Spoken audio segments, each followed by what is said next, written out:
3, 2, 1. Bang Fathul Bahri, selamat malam Bang. Selamat malam. Ya.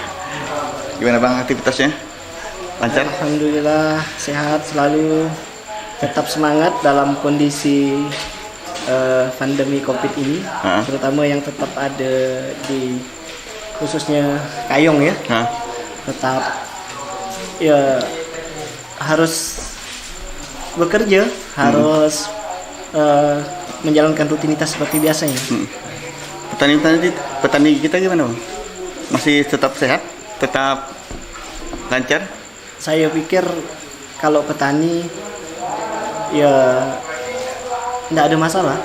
Mereka tetap melakukan aktivitas pertanaman dan mereka tetap apa istilahnya mengais rezeki lah ya, untuk pertahanan hidup mereka. Dan saya pikir petani kita udah terbiasa lah dengan kondisi seperti ini. Dia optimisnya, aku yakin lah ya, aku yakin lah. Berarti enggak pengaruh Bang ya untuk petani ya? Kalau untuk petani sendiri ya, yang saya lihat mereka enggak begitu pengaruh. Enjoy ya, tetap enjoy. Ya. Karena mau dibuktikan aktivitas aktivitas mereka bertani, aktivitas melakukan budidaya itu tetap jalan. Dan itu bisa kita lihat di kegiatan on farm ya. Mereka tetap produksi tanaman pangan, khususnya padi ya, beras gitu, mereka tetap produksi khususnya di Kayong. Kalau tanaman horti juga mereka tetap produksi kalau khusus di Kayong. Tapi ada komoditi tertentu ya, kalau yang di pasaran didatangkan dari luar. Nah, itu tadi Bang, yang didatangkan dari luar. Nah, ini kan yang jadi masalah. Ini kan untuk masyarakat yang ada di kota ya, yang mungkin dengan lahan yang kecil ataupun dengan kemampuan yang terbatas. Di tengah pandemi seperti ini, apa nih Bang solusi untuk ketahanan hidup mereka? Pangan lah terutama. Untuk di mana itu? Untuk yang di kota. Di kota. Nah, sebenarnya apa ya? Dengan kondisi seperti ini ya, masyarakat kota itu ada semacam saluran yang tersumbat di, kalau boleh kita sebut pakai bahasa kerennya, itu tersumbatnya saluran agrologistik. Ya, agrologistik. Masyarakat kota ya pada umumnya itu mereka ya ketergantungan dengan pasokan dari desa gitu ya. Konsumtif ya. Sangat ya, bukan lagi konsumtif, memang mereka di sana untuk produksi. Kalau di kota-kota ya terbatas dengan lahan, terus jumlah penduduk mereka ramai gitu ya, sehingga salah satu rantai untuk memasoknya ya harus dari daerah-daerah desa ya. Kayak Kayong ini sebenarnya sangat berpotensi sekali untuk pemasok, dan ini di saat COVID ini petani yang ada di Kayong, khususnya petani tanaman pangan, sebenarnya maupun horti itu peluang untuk mereka berbisnis sebenarnya. Hortikultura berarti ya. Horti sama dengan pangan untuk menyuplai. Karena ada pembatasan, misalnya gerak manusia ya. Misalnya kita mau ke Ketapang ataupun kita mau ke Pontianak, itu kan diikuti dengan geraknya barang gitu ya, barang. Nah, itu ada tersendat. Jadi di saat seperti itu sebenarnya petani yang ada di kampung ya itu sangat diuntungkan. Sangat diuntungkan kalau dia produksinya bisa konsisten, ya, terus bisa baca peluang ini, dia bisa supply logistik itu. Jadi agrologistik itu sebenarnya mereka bisa dorong gitu dengan dengan produksi mereka yang konsisten. Nah, tapi kan yang jadi permasalahan sekarang ini kan ada yang namanya PSBB. Iya. PSBB yang dengan kata lain lockdown lah ya. Untuk keluar masuk daerah lain itu susah. Terus pasokan-pasokan kayak tadi sayur mayur, sembako lah istilahnya kan, susah untuk masuk. Nah, kalau dari abang nih yang mengerti tentang pertanian terutama di masyarakat, ada solusi tidak nih Bang buat masyarakat kita nih? Kalau saya melihat kalau barang ya itu kalau di ADSPB iya tapi dikit ya dampaknya gitu ya. Dampaknya untuk apa untuk keluar masuknya barang gitu kan. Nah itu yang saya sebut tadi itu tersumbatnya agrologistik ya. Ini kan logistik bahan pangan, sembako, terus yang diproduksi di desa gitu kan kayak gitu. Nah, enggak masalah pemerintah pun bisa membuka itu ya, membuka jalur kalau barang itu boleh keluar masuk, apalagi barang kebutuhan pokok ya, kayak beras, terus sayur-sayuran, terus yang kebutuhan kayak ikan apa itu sebenarnya bisa ya. Nah, yang perlu diperkuat dengan kondisi kayak gini, bagaimana masyarakat khususnya yang tinggal di desa, dan saya melihat Kayong ini sebenarnya mohon maaf desa besar gitu ya. Desa besar. Karena desa besar. Okay. Karena secara demografi ya, secara pendudukan ya jumlah penduduk itu tidak begitu banyak.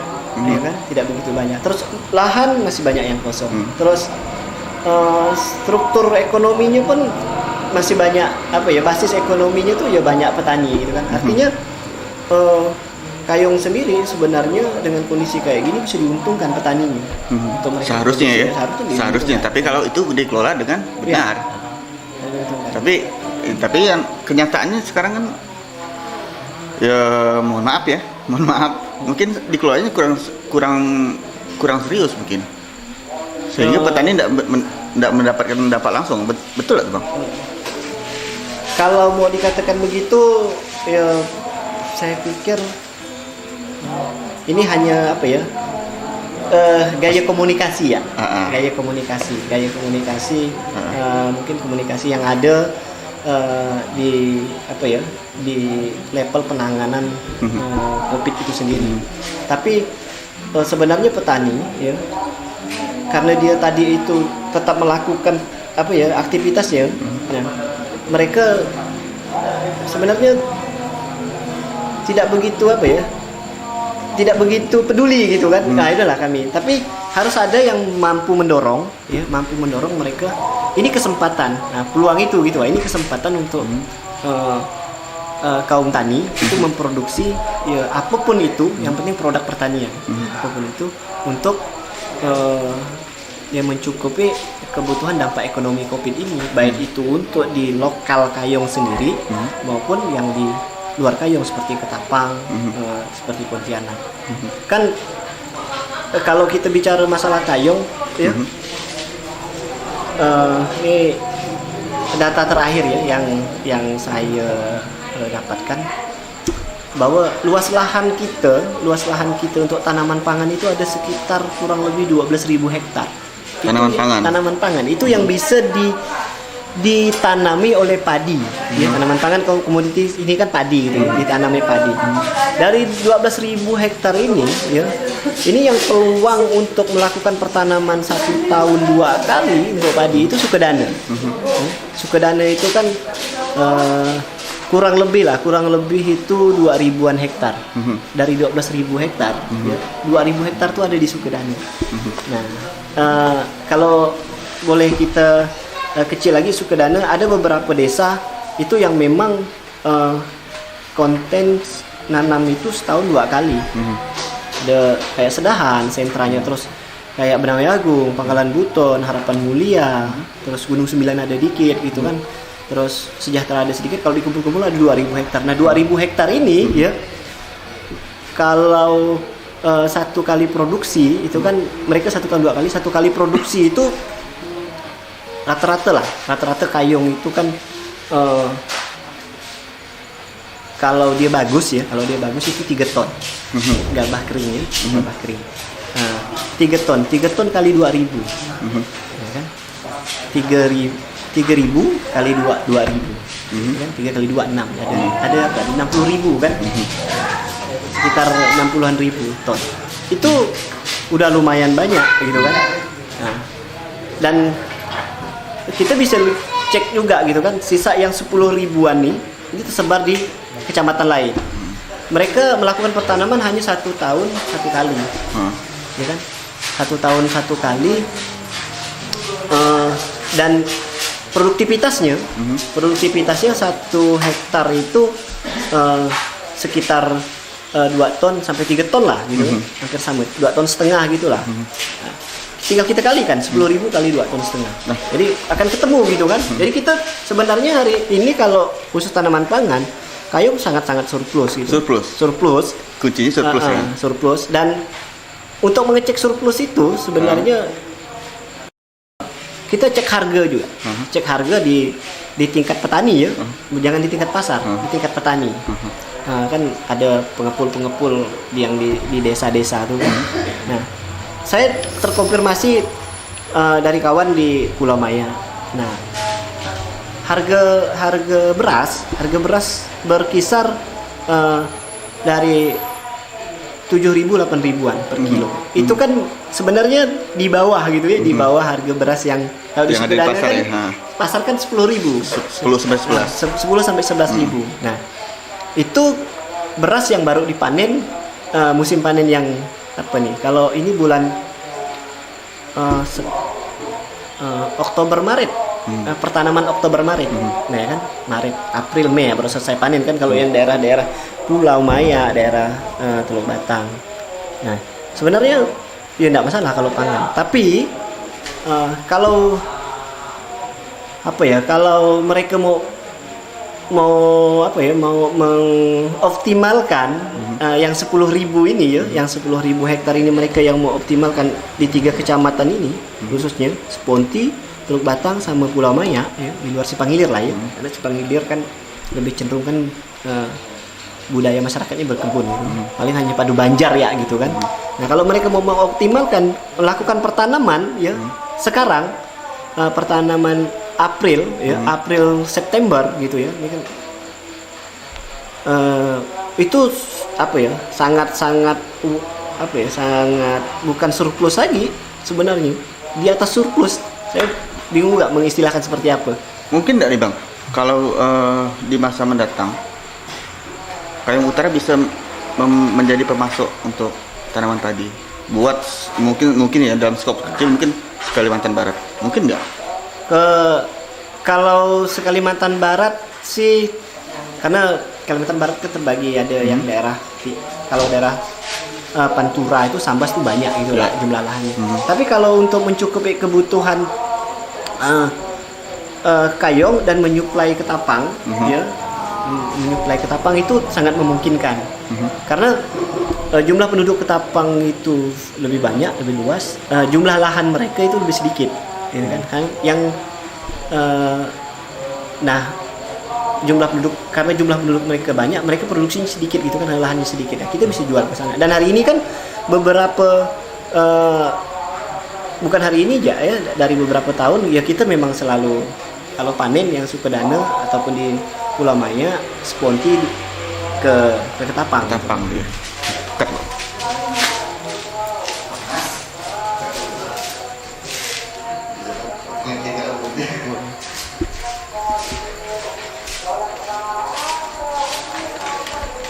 Iya.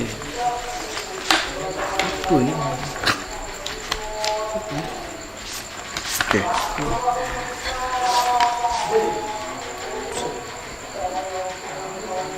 Oke Bang, nah, itu kalau tadi kita bicara masalah ketersediaan pangan ya untuk Kayong Utara. Ini kan tapi tidak untuk kemungkinan ya, tidak untuk kemungkinan di masa yang akan datang lagi. Yang jelas sekarang udah kelihatan nih pekerjaan sulit. Ya. Oke, pekerjaan sulit. Cut lo. Ini Mbak.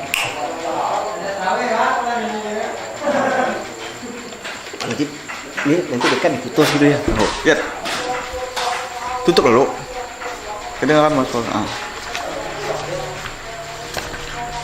Oke. Yang udah mulai kita lihat sekarang ini kan pekerjaan sekarang sulit. Kan? Otomatis berdampak ke penghasilan masyarakat kan. Ya kan? Penghasilan masyarakat tentunya jadi sulit. Yang biasanya penghasilannya yang cukup dengan pekerjaan yang sekarang mungkin udah sedikit, otomatis masyarakat harus belajar nih.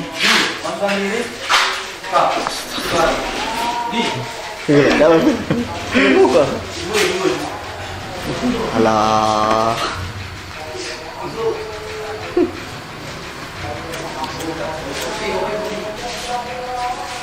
Oke.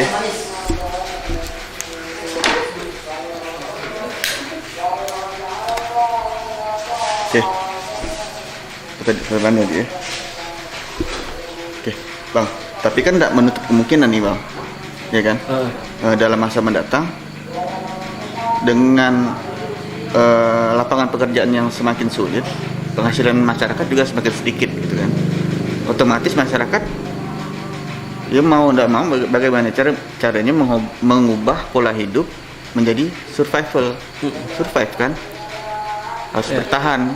Nah, punya solusi tidak nih, Bang, kalau untuk masyarakat yang coba untuk bertahan dengan meminimkan pengeluaran tapi tetap mampu bertahan hidup dengan cara pertanian? Ya itu apa ya, itu udah pasti. Karena tadi kita tinggal tuh relatif, kita sebenarnya masih di desa gitu. Ya di desa itu pencarian ya tetap bertani. Nah ini kan Kayong ini adanya gerak ekonomi itu yang agak nampak ya, selain pertanian sama dengan perikanan, itu kan adanya kegiatan atau aktivitas pemerintah gitu ya. Atau pemerintah artinya di situ ada jasa dari pemerintah lah gitu kan. Nah, kalau dengan kondisi kayak gini ya sebenarnya ini momentum ya. Momentum untuk apa ya? Untuk menjadikan pertanian itu bukan apa ya? Bukan sebagai dasar untuk ketahanan pangan ya. Tapi inilah menguji kita untuk menuju kemandirian pangan. Kalau ketahanan pangan ini kan kita hanya bertahan. Hanya bertahan. Ada nih surplus. Tapi kalau udah nama kemandirian, jadi tidak bertergantungan. Mungkin juga dari pertanian itu kita bisa membangun hidup yang lebih baik kan. Nah, namanya nggak mandiri gitu kan.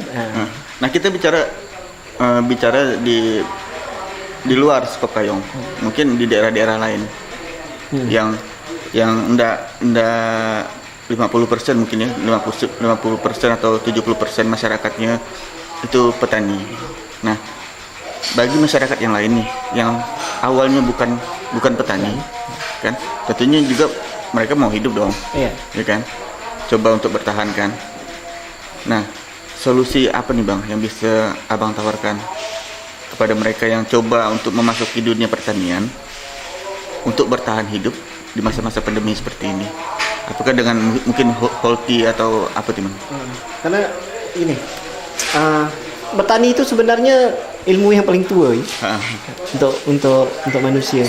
Kalau pandangan saya, jadi syarat untuk bertani itu cuman kalau saya anggap, kalau saya pikir gitu ya, itu cuma 3 syarat untuk bertani ya, cuma 3. Yang pertama itu mereka punya lahan, punya media tanam, apapun itu gitu ya. Media tanam bisa tanah langsung, karena kita di sini masih banyak tanah pekarangan kita luas, itu media tanam kita. Yang kedua itu harus ada benih nih. Yang mau ditanam tuh apa gitu, komoditi apa. Kalau misal untuk kebutuhan pokok ya, kebutuhan karbohidratnya pokok, misalnya beras ataupun ubi ataupun keladi, ya kita harus punya benih itu. Atau sayuran misalnya terong-terongan atau cabai gitu ya. Nah, kita harus punya benih itu. Yang ketiga, syaratnya itu ya ada orang yang mau nanamnya itu. Nah, ada orang mau nanamnya. Ini sebenarnya sangat-sangat sederhana gitu kan. Saya yakin semua pun bisa lakukan. Semua bisa lakukan. Bisa mereka lakukan mandiri gitu, tanpa intervensi. Karena naluri untuk bertahan hidup kita itu kan memang udah ada gitu ya. Pasti bisa ngelakukan. Ada lahan di pekarangan dikit, misalnya mau tanam ubi, mau tanam keladi gitu kan. Itu bisa. Itu syarat untuk bertani. Ditambah lagi terus yang faktor eksternalnya kalau saya lihat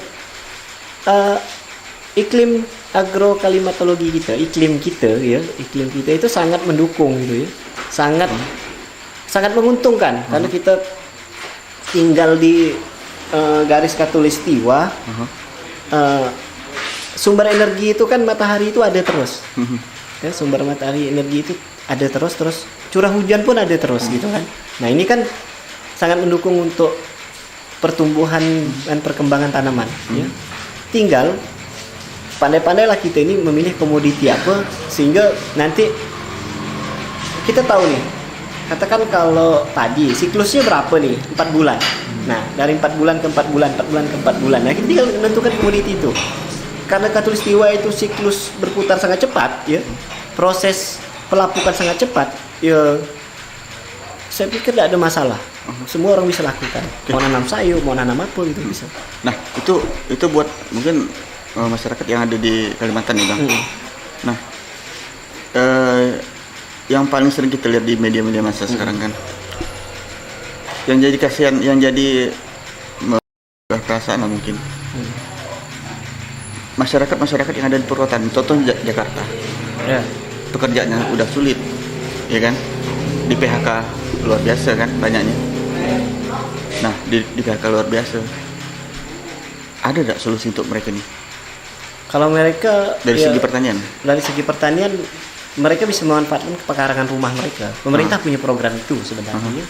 Cuman mungkin tidak dilirik ya selama ini ya. Udah dilirik pemerintah, cuman karena keterbatasan sumber daya yang ada. Tapi dengan kondisi kayak gini ya naluri untuk bertahan hidup, mereka bisa cepat melakukan itu gitu. Apalagi ada intervensi langsung gitu ya. Intervensi langsung dari pemerintah, bahkan mungkin dari pihak yang punya kepentingan kayak swasta, pengen pandemi ini bisa didamaikan, bahasa mereka didamaikan. Minimal untuk untuk pemasok ketahanan untuk pangan rumah tangga mereka ya bisa dimanfaatkan. Karena program pemerintah kegiatan pemanfaatan perkarangan rumah itu ya saya pikir sangat pas sekali dengan kondisi yang saat ini gitu kan. Tapi yang penting masyarakatnya harus berani mencoba ya, Mas, pasti. Ya, saya pikir dan mau mencoba. Dengan kondisi yang kayak gini mereka akan melakukan itu. Kalau di saat seperti ini, Bang, petani kita ini seperti apa sih, Bang? Banyak nih aturan-aturan, nggak boleh ini, nggak boleh keluar, nggak boleh social distancing. Nah, kalau petani kita ini kayak gimana sih sebenarnya? Kalau petani di tempat kita ya, mereka tuh sebenarnya kalau saya lihat mereka tuh petarung. Walaupun ada protokol kesehatan tentang COVID gitu ya. Ya. Apalagi di tempat kita kan mungkin statusnya kan belum seperti macam ada jalur merah atau gimana gitu kan. Ya mereka saya pikir sehat-sehat dan mereka untuk kan salah satu protokol kesehatan kan menjaga ketahanan imun gitu. Dan di level petani mereka ketika mereka udah bangun subuh segala macam ya ke sawah berjemur segala macam, terus ada semacam suplemen yang mereka punya sendiri gitu ya. Katakan vitamin C gitu ya. Walaupun mereka tidak beli vitamin C yang kemasan ya. Mereka dari makanan mereka sendiri ya mereka udah sehat. Dari matahari juga ya. Dari matahari juga sehat kalau vitamin D. Benar. Berarti dan peluang kalau saya lihat lah ya dengan aktivitas mereka dan tingkat kesetresan mereka ya, tentang informasi COVID ini sangat kecil gitu ya, sangat kecil. Ya, kalau mereka itu takut beraktivitas pertanian, ya bisa kita lihat kalau di wilayah Pangkalan Buton, di sedahan, mereka tetap beraktivitas. Dan sehat-sehat ya. Bang? Biasa. Mungkin nggak mereka jadi pemenang di nanti ini? Iya, sangat mungkin sekali karena kondisi hari ini dengan wabah pandemi kayak gini ya, untuk penguasaan ekonomi, saya pikir karena mereka produsen, mereka yang memproduksi, mereka lah pemenang ekonomi hari ini. Saya pikir. Berarti kuncinya petani bakal kuat dong ya? Ya, petani kuat sekarang. Apalagi di desa gitu ya. Di desa semua sumber daya, sumber daya untuk kebutuhan pangan ya, untuk kebutuhan rumah tangga ya, yang itu mereka ada semua. Bicara masalah beras, mereka produksi sendiri. Bicara masalah sayur, mereka produksi sendiri. Lebih mereka jual gitu kan. Itu kan udah luar biasa. Ya, kalau dibandingkan dengan sektor jasa, ya yang lainnya kan menunggu supply dari mereka, menunggu produksi dari mereka. Ya, benar. Nah, Bang, kalau seandainya pemerintah cermat untuk melihat ini, apakah misalnya Kayong nih, misalnya ini kita bicara supply misalnya kan, apa kalau pemerintah Kayong cermat untuk melihat ini, mungkin nggak Kayong ini akan menjadi penyuplai besar bagi daerah-daerah lain? Bisa, sangat memungkinkan ya. Sangat mungkin. Tadi itu karena agro ekosistem kita sangat mendukung ya. Terus maksudnya untuk daerah Ketapang lah gitu ya. Kita bisa produksi di sini padi atau beras kita produksi, atau sayur-sayuran kita produksi, kita supply ke sana. Karena akan beda ya, aktivitas yang ada di kota Ketapang dengan yang ada di Kayong itu di Sumedang, akan beda aktivitas. Di sana mungkin aktivitasnya kalau di dalam kota sangat berhati-hati gitu ya, sangat berhati-hati. Protokol kesehatan mereka harus social distancing, ya, mereka harus stay di rumah, stay at home di selama 14 hari itu kan,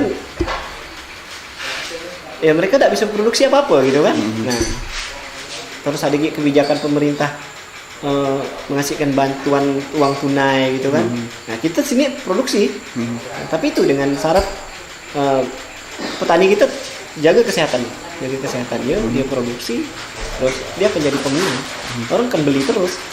Nah, tapi untuk mengelola sesuatu yang besar seperti ini, Bang, ini kan tentunya ada peran penting pemerintah kan, Bang, untuk mengelola ini. Nah, terjadi tidak di Kayong Utara? Ya, saya pikir pemerintah Pemda Kayong Utara udah memikirkan itu ya, dengan tim gugus tugas yang dibentuknya. Salah satunya tim bekerja memikirkan bagaimana produsen, salah satu pemasok untuk ini, mereka akan intervensi di situ gitu ya. Akan intervensi, minimal intervensi di produksi. Bagaimana akses petani mendapatkan pupuk bersubsidi itu akan dipermudah ya. Pertimbangan saya seperti itu pemerintah harus lakukan itu. Dan akses petani untuk untuk mendapatkan jaminan ketersediaan benih gitu ya, benih horti itu diintervensi pemerintah, itu akan sangat mendukung sekali gitu ya. Terus yang paling penting tadi dari awal saya bilang, lahan yang belum optimal ya, kayak tanaman padi, lahan sawah khususnya di Kayong ini kan ada lahan sawah rawa pasang surut ya. Ada yang lahan dikategorikan tak ada hujan, itu kan pertanamannya baru 1 tahun 1 kali. Itu kalau dioptimalkan menjadi 1 tahun 2 kali, ada intervensi di pemerintah situ. Intervensinya ya pengawalan dalam bentuk gerakan tanam lah, ya, gerakan tanam serempak mungkin ya. Bisa dikatakan kayak gitu, tapi gerakan tanam untuk untuk mengoptimalisasikan lahan. Kayak di padu banjar itu kan banyak tuh lahan tuh. Ini kan habis panen mereka kan diberakan, dibiarkan. Nah itu harus ditanami kembali gitu kan.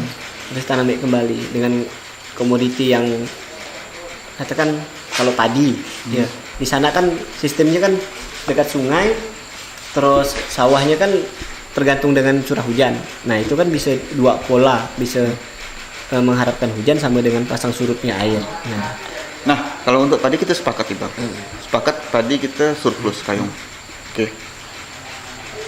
Tapi data yang saya dapat, kalau untuk sayur mayur, misalnya sawi dan lain sebagainya, kita masih impor loh dari Ketapang, dari luar, dari Kuburaya. Ya. Itu masih impor. Nah, karena agak sedikit lucu Bang. Kita dengan lahan yang begitu luas, dengan potensi alam yang begitu besar, tapi masih impor. Apa nih salahnya di mana nih sebenarnya nih? Saya bilang tadi ini kan momentum ya. Yeah. Momentum adanya wabah seperti ini. Nah, ini kita mengoptimalkan gitu. Pengawalan di tingkat kelompok tani ya, ini harusnya diinformasikan. Oh, ini kondisi pasar tuh seperti ini. Nah, minimal bisa menginformasikan itu peran intervensi perintah untuk mengkampanyekan rantai nilai misalnya komoditi sawi gitu ya di saat pandemi COVID gitu kan hari ini. Nah rantai nilai seperti ini gitu kan. Itu dipasok dari Ketapang, ada dipasok dari Kuburaya. Seharusnya kita sampaikan. Bahwa ini kesempatan kita sebenarnya Tapi kalau menurut Abang yang udah sering bergaul dengan petani, mereka tahu nggak hal ini Bang? Terus ataukah mereka memang mengabaikan pertanian sayur mayur kayak gini? Apakah mereka cuma fokus dengan padi, tidak mau diselingi atau tupang sari dengan tanaman lain sayur? Kebanyakan mereka ke tanaman pangan ya, tanaman pangan. Terus kalau sayur itu lebih menanam itu untuk kebutuhan pribadi.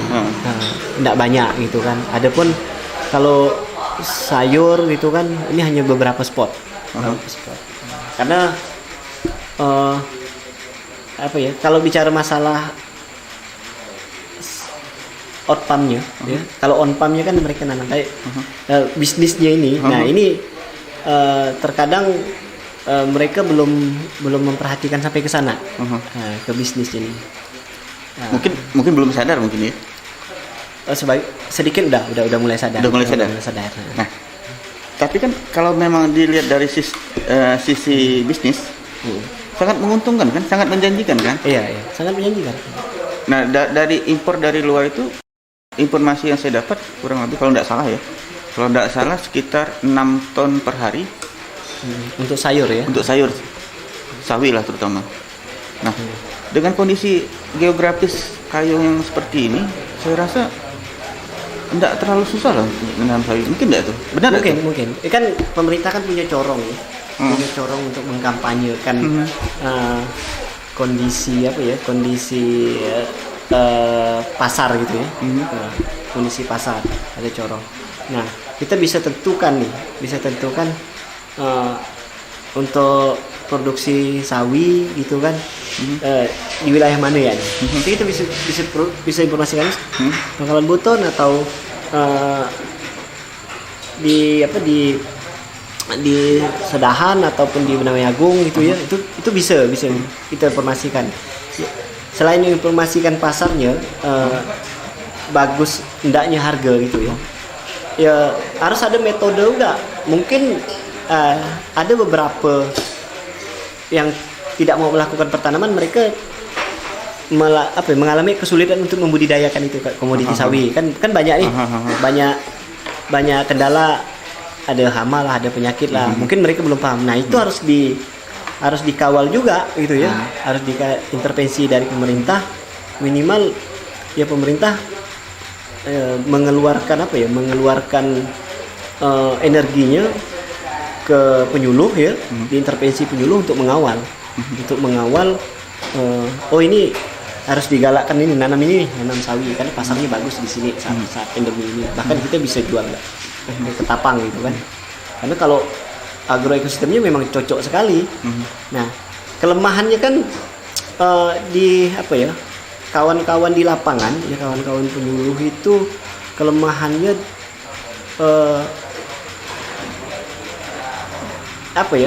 istilahnya kalau mungkin pelurunya lah gitu ya. Nah, kalau saya sebut mereka bisa gitu ya, mereka bisa kawal itu, fokus ke situ. Tapi sumber daya yang mereka punya, mereka terbatas gitu ya. Kan contohnya contoh gini, hari ini pemerintah tuh prioritas ke tanaman pangan.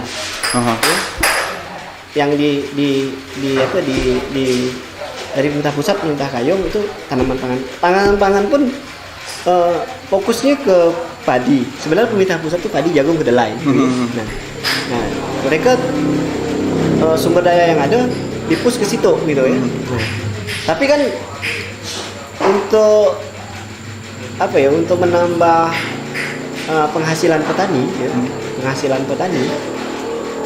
mereka kan harus memanfaatkan lahan-lahan mereka yang lain juga gitu kan, untuk nanam komoditi horti gitu ya. Nah, pemerintah pusat pun komoditi horti itu pemerintah kita ya, itu lebih menekankan ke komoditi yang mampu mengendalikan inflasi, kayak cabai, bawang, kayak gitulah gitu kan, mengendalikan inflasi. Tapi untuk komoditi sayuran, nah ini sebenarnya yang harus harus dilirik pemerintah daerah. Jadi kalau ada sumber daya ya, kawan-kawan di penyuluhan itu ya harus di support seperti itu. Ini kan ada program KRPL, itu hanya berapa? KRPL itu kan kawasan pangan lestari gitu kan, untuk rumahan gitu ya. Tapi kalau untuk skala mereka nanam untuk bisnis, ya nggak bisa nyentuhnya, karena itu hanya contoh gitu ya. Nah, sebenarnya daerah kita tuh udah mulai tumbuh gitu ya, kayak di Desa Pangkalan Butun lah yang nampak tuh ya, untuk nanam sayur gitu ya. Kalau dalam kota ya, ada juga misalnya yang di Sponti ya, di Riam Rasap ada yang di ujung di sana gitu kan. Kalau kita bisa kondisikan model untuk produksi sayuran itu, kita fokuskan di Pangkalan Butun ya, banyak petani yang mau nanam. Tapi intervensinya harus serius. Jadi pemerintah melalui kawan-kawan di penyuluh gitu ya, ini kita jadikan model nih untuk produksi sayur.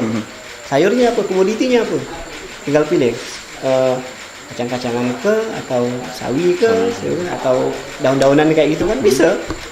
Tapi lagi-lagi harus ada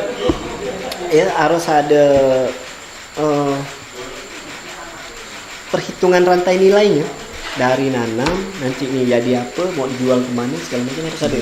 Nah, kan jangan sampai yang ada di kita kan, jangan sampai ongkos produksinya sangat tinggi gitu ya, lebih besar dari harga jual. Nah, itu salah satu kendala kawan-kawan petani itu tidak mau nanam. Mendingan datangan dari luar, pedagang datangkan dari luar ya, yang ini agak murah, dapat selisih 100, 200 rupiah atau 300 rupiah, bagus mereka datangkan dari luar. Nah, yang kadang-kadang sedikit membingungkan saya nih, Bang. Kita terkenal dengan lahan pertanian, terkenal dengan alam, sumber daya alam yang luar biasa besar. Sayur kita banyak yang nanam, tapi kenapa nih harga di pasaran kadang-kadang lebih tinggi loh dari daerah kota? Permasalahannya apa nih? Nah, itu sebenarnya yang jawab apa ya, orang ekonomi lah ya. Ada perbedaan. Kalau pasar tuh kan ada penerimaan sama apa ya, supply and demand gitu ya. Yang nyuplai, nerima, ada kayak gitu. Nah, saya tidak tahu pasti gitu kan permainan pasar seperti apa. Tapi kalau bicara masalah on pumpnya, ini kan kalau udah pasar ini masuk on pump, ya kan, sampai ke rantai itu saya bilang harus ada kajian khusus gitu ya, dan serius gitu. Bukan kalau pertanian, misalnya dinas pertanian atau itu dia hanya fokus kepada produksi. Nah kalau urusan pasar, urusan jual beli gitu ya, urusan supply dan demand itu ada lagi yang ngurusnya. Bagaimana barang ini tetap stabil, tetap stabil. Jadi daya beli petani, ya, yang paling penting itu daya beli petani, karena dia produksi bagus gitu kan, dia mampu beli gitu ya, beli apa gitu kan, dia punya untung besar. Dengan daya beli masyarakat di luar petani itu sebenarnya harus stabil, seperti itu. Karena harga tinggi mungkin harga tinggi mungkin salah satunya mereka datangkan dari luar, ekspor ya, impor. Terus kenapa mereka tidak mau nanam? Mungkin cost produksinya tinggi. Nah, cost produksi ini kan bukan hanya tanam ya, bukan tenaga kerja. Ya, bicara masalah pupuk, bicara masalah pestisida, bicara masalah benih kan. Ya kan kalau sawi kan kalau mau bagus ya benihnya harus benih berlabel, bersertifikat. Ditambah lagi mungkin biaya biaya perawatan, pemeliharaan sawi katakan berapa? 1 bulan atau 40-an hari itu kan baru nak panen gitu ya. Ini kan nunggu itu sedang enggak nunggunya kan teknik saya. Tapi itu bisa mereka tidak mau bertanam karena kos produksi tinggi, ya, dan juga harus ada pengawalan serius gitu ya. Kalau ini dijadikan peluang untuk membangkitkan ekonomi dan daya beli petani, ya, sehingga nanti petani itu saya bilang tadi jadi pemenang di saat sekarang. Ya memang dia udah pemenang sekarang. Nah, ditambah lagi bisa juga barang yang dari luar itu lebih murah. Jadi kita jual sini nanti naik harga harga pendistribusiannya, harga transportasinya, sehingga nanti di pasar ya jualnya agak tinggi. Karena apa? Barang-barang pertanian tuh kalau misalnya tidak disentuh dengan teknologi pengolahan, ya, saat dia panen mau dijual, kalau itu akan cepat mudah rusak. Nah, ya pedagang akan berpikir juga gitu ya, mikir bagaimana nih, ini pasti rusak, daya beli orang sini ini hanya segini gitu ya, ya, untuk menutup supaya mereka bisa balik modal atau untung, ya mereka harus naikkan harga jual. Oke, Bang, kita balik lagi ke pemerintah daerah nih, Bang. Mungkin enggak, Bang, kalau di saat-saat pandemi kayak gini nih, pemerintah lebih cerdas lah dalam memberikan solusi kepada masyarakat. Mungkin enggak untuk menggalakkan pertanian tadi, pemerintah mensupport secara langsung, misalnya ya, yang mungkin yang jadi kendala selama ini petani dapatkan bibitnya susah, mungkin dapat bibitnya susah, ataupun harganya terlalu mahal, mungkin kayak gitu kan. Dalam satu bungkus kan itu yang kita tahu sekitar 250-an. Kalau tomat 250-an ya, Bang? Bervariasi sih, ada tergantung apa beratnya, jumlah bijinya berapa gitu kan. Nah, itu mungkin enggak tuh dari pemerintah sendiri menyuplai bibit ataupun menyuplai pupuk ataupun menyuplai pembasmi serangga, pembasmi hama. Saya pikir bukan mungkin tapi harus ya. Nah, haruslah, karena kondisi kayak gini ya, yang dinantikan dinantikan petani itu kan memang harus kehadiran pemerintah. Walaupun tidak di kondisi seperti ini ya, kehadiran pemerintah itu memang dinantikan Inovasi lah bang, jadinya. Iya, dinanti-nantikan ya, dan kondisi kayak ini, misalnya ketersediaan benih, ya kan.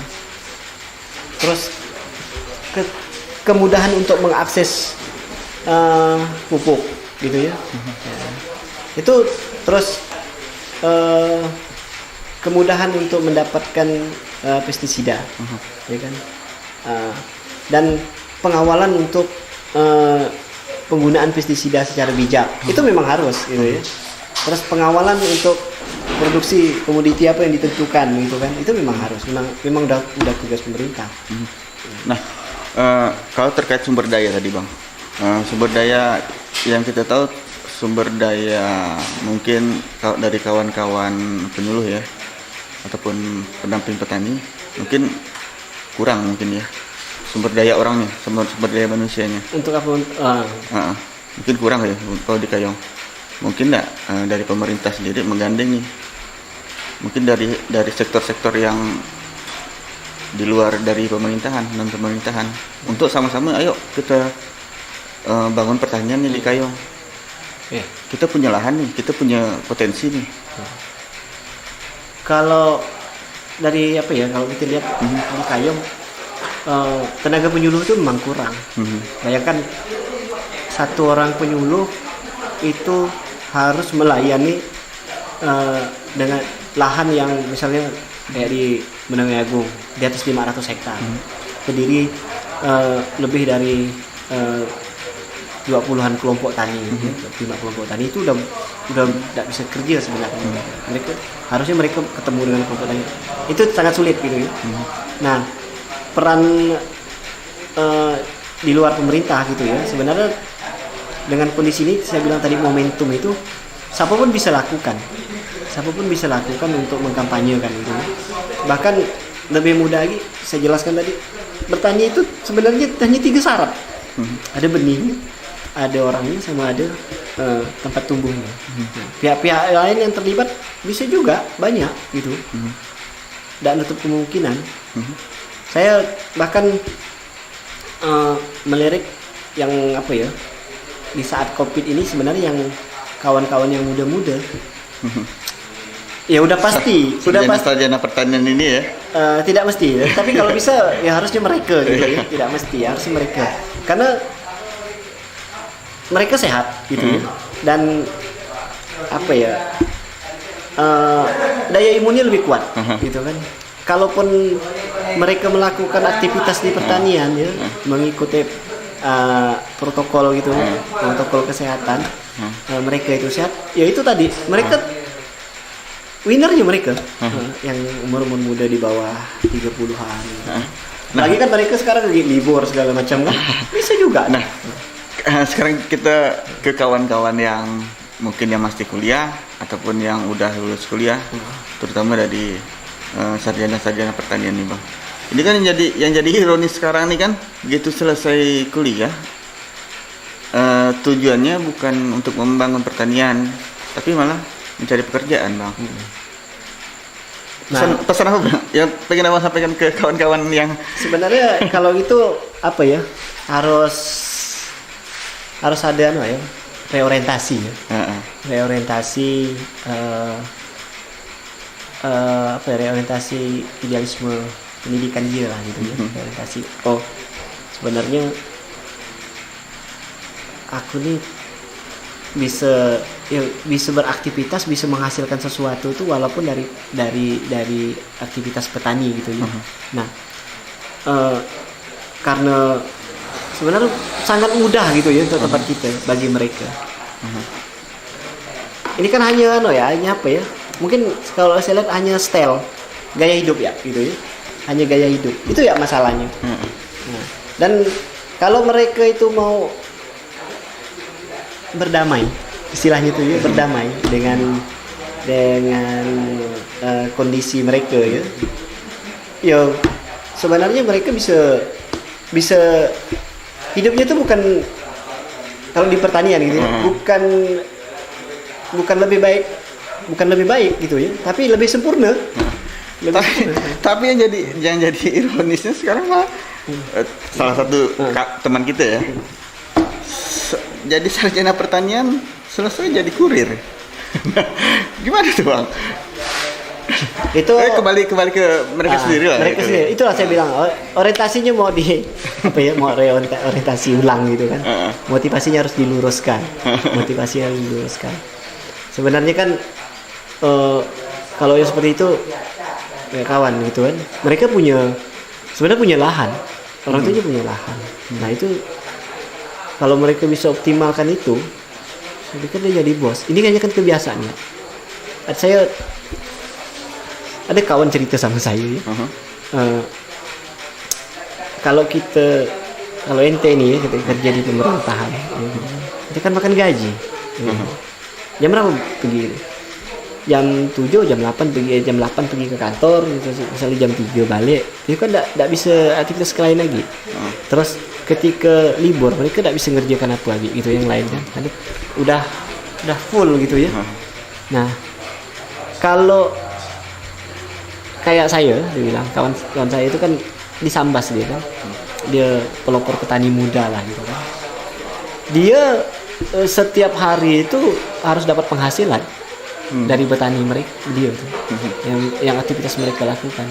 Banyak komoditi yang ditanam. Dia sarjana pertanian. Nah tentunya pola pertanian dia lebih modern dong.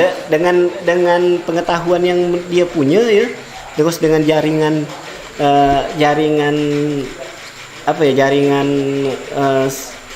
pasar, jaringan sama kawan-kawan misalnya di pertanian segala macam ya, jaringan pengetahuan dia selalu mengupgrade itu ilmu pertanian dia. Bahkan dari budidayanya terus dari pemasarannya mereka jalan terus. Tapi itu mereka kawan tuh dia memang punya motivasinya di situ, orientasinya memang udah. Dia sampai punya lahan itu 1,5 hektar. 1,5 hektar untuk pertanian.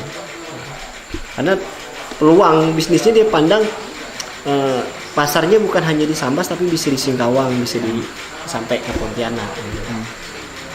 Mungkin beliau menguasai manajemen pertanian juga. Oke. Bang, mungkin terakhir nih bang, mungkin ada yang mau disampaikan pesan sama petani mungkin atau dengan pemerintahan? Kalau saya sih khusus ke pertanian ya, ke petani gitu. Ya dalam kondisi ini, mungkin saya tegaskan kembali, dalam kondisi COVID ini adalah momentum ya. Momentum petani untuk apa ya? Untuk kalau dia bertarung ya dia sebagai pemenang. Tapi dengan syarat kondisi kesehatannya itu dijaga. Dia pemenang untuk menyuplai rantai pasok bahan pangan. Nah, dan kalau lebih bagus lagi ya, apalagi yang pemuda-pemuda yang 30-an ke bawah gitu kan, melakukan